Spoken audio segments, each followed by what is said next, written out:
As to the question you asked, science, without saying that it can be very boring at times, I think there is drudgery associated with it because results are very few and far between.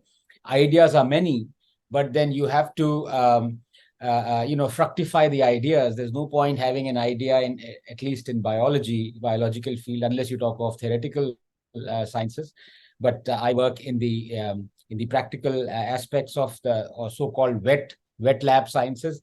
There you can have a lot of ideas, but those ideas have to be fructified and realized, and that takes a hell of a long time.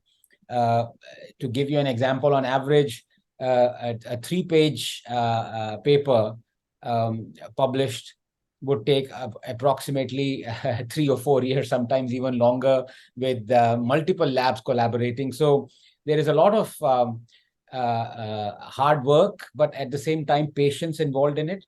And I think it really serves well, at least I have found in my experience, to have something else other than science to think about and discuss about. So I think that was the genesis. And of course, having been brought up in a family where everyone was reading, I mean, in those days, we didn't have any other outlets. For example, phones or even television was very limited viewing.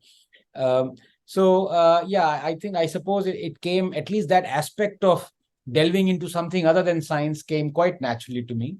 Having said that, as far as to directly answer your question, as a flash, I distinctly remember I just wrote a couple of pages of my first book, and I kind of liked it. But then, of course, everyone likes his or her own creations and writings mostly.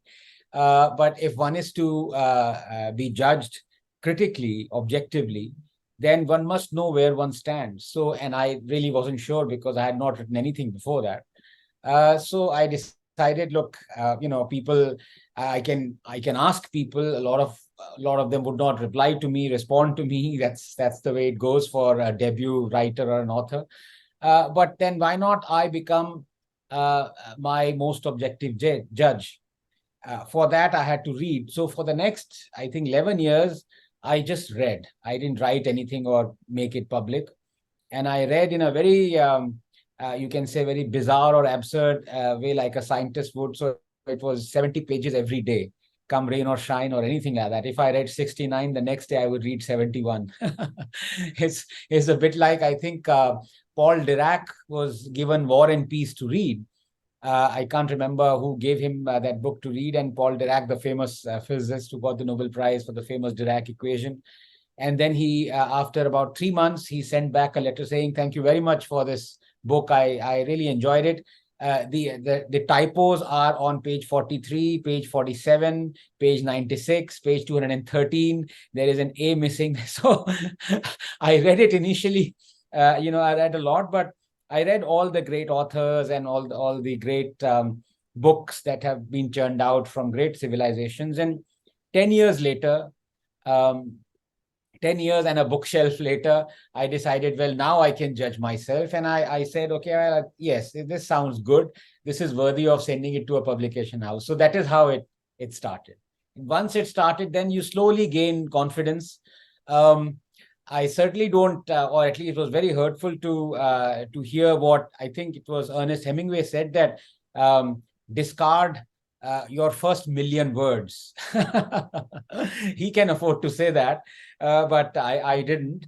But I certainly kind of honed that skill, and I'm very happy that I have something other than science to fall back on, in the sense to enjoy, not to earn money or anything of that sort. If that comes, that's another matter.